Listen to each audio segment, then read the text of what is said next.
Hi there, Prairie Plant Girl here. It's October 16th, and we're due for a snowstorm starting this afternoon. Um, and I still haven't harvested my red Norland potatoes. So this whole bed is full of potatoes. I've taken, I think, 3 plants out and harvested off of those. So far, they've been looking really good, so I have high hopes for this bed. But I need to get this out. I've left it way longer than it needed. These were planted April 23rd. These are a early to mid-season maturing potato. They do not need to be in for 6 months. It's just they store very well in here, and it's worked well for me to just leave them here, but it's time. I need to get these out. So they're coming out this morning. So I thought I'd bring you along and let you have a peek at how it goes. So let's get this started because it's cold out here. -4 this morning. That's in Celsius, so yeah, it's below freezing. It's cold. Let's see, I think I marked, yeah, I had planted 32 potatoes in this bed. This bed is 8 feet long by 4 feet wide. It's a raised bed with mostly peat moss and composted manure and just general yard compost that I add every year. And like I said, I've taken 3 or so plants out already. Oh, I need to get a bucket for these things.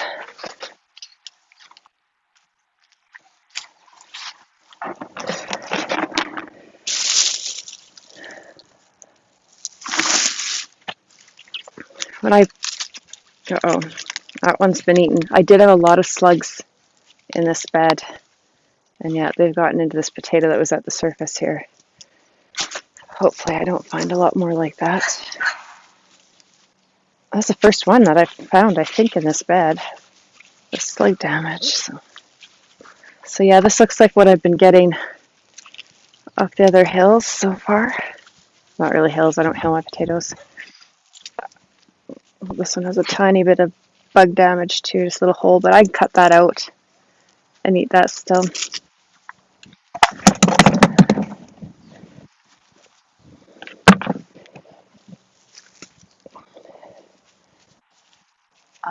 I weighed the seed potatoes when before I planted them.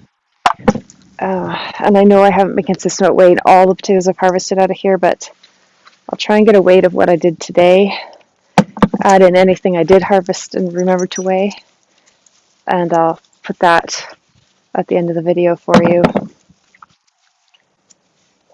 Some nice little ones in there still. Huh.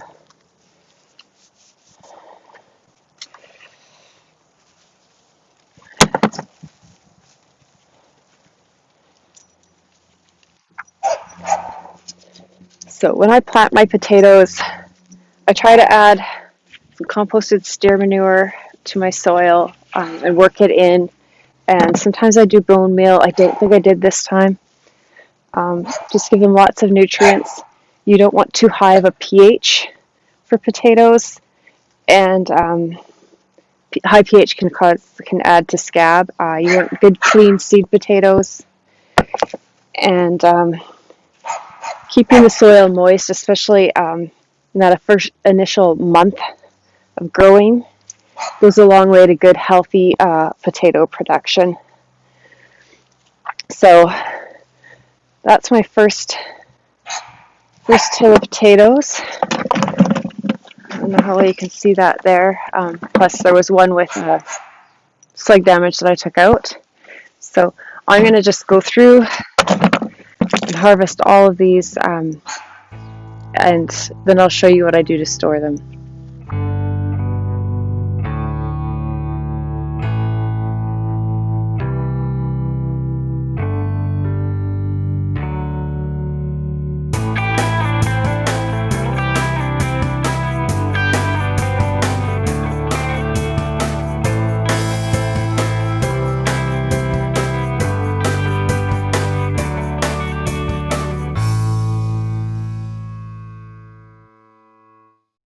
Okay, well that looks like a pretty good harvest of potatoes. So like I said, I'll get you a weight on this later on. I'm going to take these and put them in my garage where it's going to stay above freezing.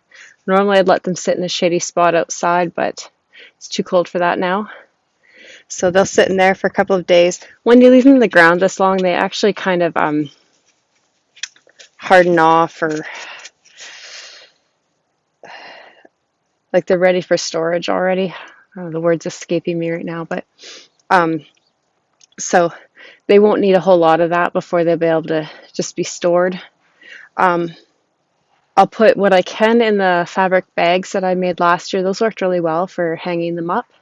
And anything else that I don't have room for in the bags, I'll put in like cardboard boxes or burlap sack or whatever I can get my hands on. And they'll just be stored probably out in my garage. It's insulated. It's kept just above freezing. And that works well for these potatoes, and it keeps them close at hand for me. And that's what I do. And these will last me usually till about March. They'll be really good. And by then I'm usually pretty much out of potatoes anyways. So that's my final potato harvest for 2020. And oh, it was a cold one. So I need to go warm up, and I'll see you next time. Thanks for watching. Bye.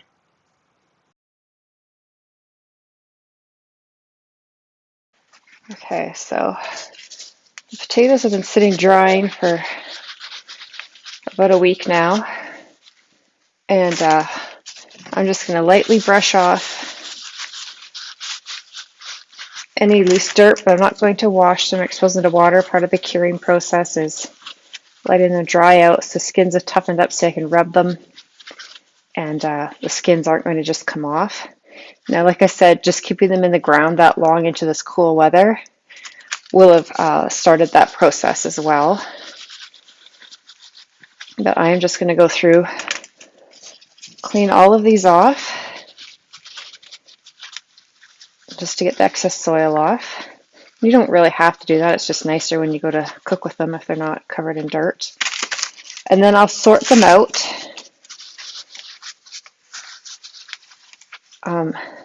So some of the bigger ones I'll put to the side, some of the smaller ones I'll put to the side, but what I really want to do is look for any that might have any entry points where a bug or something has gotten into it, or like this one here has a green mark where it was exposed to sunlight. So those won't store as well, but those parts can just be cut out. And then the potato is fine to use after that. You just don't want to use that green part, or obviously the part where there's been a bug or something tunneling into it. But the rest is fine to use. So I will put those to the side, probably in this box here, and use these first. And then the ones that are going to be good for storing longer, the larger ones will store longer. And any that are just, the healthiest looking potatoes will store longer. So I'll put them in these bags. I made these fabric bags last year. They have a opening at the top so you can quickly fill them, and then a zipper at the bottom so you can pull out. If you are adding in new potatoes throughout the year, you could pull out the oldest potatoes first and add the new ones in the top. So I have 2 of those bags. So I'll fill those up, and then the rest will just go in this box, and I'll use them up as I can. And the ones I'll store them out in my garage. It's 13 degrees in here right now, so warmer than a refrigerator, but not so warm that it's going to accelerate any decomposition and get them spreading or anything. So that's what you want. So I'm just going to go through and I'll clean them all up and get them in their bags. Okay. So as I'm going through these, I'm noticing that I didn't come through here and move them around like I should have over the last few days, and some of them are just a little bit wet yet. I don't know if you can see that very well or not. This one probably shows it better, so you can see how it's still kind of damp here. So I'm just taking those and sorting the ones that are damp into another box over here. It's a little easier for me to turn them and move them around. So I'll probably wind up filling this box and Then I can spread them out and move them around a little bit more after. And otherwise I'm keeping, and there are some in here that are a little bit damp too, but these are the ones I'll be using like fairly soon, so I'm not as worried about them. And then I have a bag of kind of the average size, which is probably about like this. And then some of the larger ones that are about like this.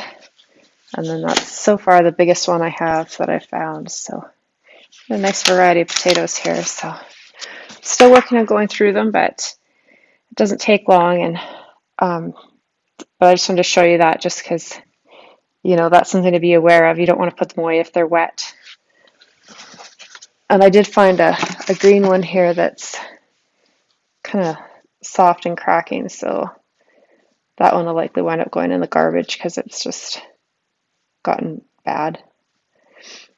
And I found this little set of onions that I forgot was in there when I was pulling up potatoes, and I'd thrown it in the bucket and forgot about it. So they're probably not helping it dry out in there either. So I'll have to get those in a separate area up in the kitchen. But like I said, I'm just going to keep going through this. I just thought I'd show you that. So I've sorted them out. So these are the ones that are still a little bit, have some dampness to them. So just put them in here for now, and the onions will go in the kitchen later. But those are in there for now, and they'll I'll have to come out, make sure I come out and turn them every, like, probably twice a week I'll come out and just give them a turn. And once they're dry, then I can sort them out into the different bags. It's just really the ones that go in this bag now, I think, for the most part, or these two bags. So the bigger bag is about half full right now with just nice average size potatoes. So, and then I have a smaller bag here, and these are much bigger potatoes. We don't do a lot of French fries. Well, that one's probably more, should be in the other bag, but if I want a larger potato to do up a French fries or something in the next little while, I can grab these, or baked potatoes while they're still nice. Here, oops, I missed a bit of, but so I just kind of sorted them out with just a few of the really big ones there. And then I have this tray here, and there's 4 that have some green on them, and then I threw that one away that was cracked and green and just kind of mushy. I have a few that are damp here, but they're sitting in a single layer, so I'm not too worried about them. And I'll use these potatoes first. Nice little pile of little baby potatoes for roasting. I've put a few kind of around this size here to the side here. Some are still damp again, so I'll let them dry out for a few more days. And then I've heard some of you saying on your channels that you set your potatoes aside right away for seed potatoes. I've never done that. I've always just taken kind of what's left from the year before after storage and use them. But I thought I might put some of these into the refrigerator and just see how they do that way.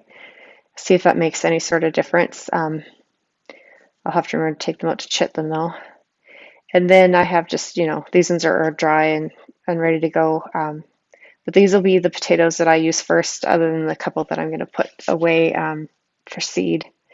So that's all there is to storing. You just want a cool area, like 5 to 15 degrees. You don't really want a refrigerator. That gets a little bit too cold once you get to that like kind of below 5-degree area, and you certainly don't want them freezing. And they need to be in the dark. So like these bags are good because they can be closed up, so the light's not getting in. They're a double layer, so that helps. They could have almost used a darker fabric, I think, to block the light, but they're good like this. And then the ones in the boxes, I'll just throw some more newspaper or a towel or something over just to keep them in the dark. And like I said, my garage is probably where they'll all stay for most of the winter.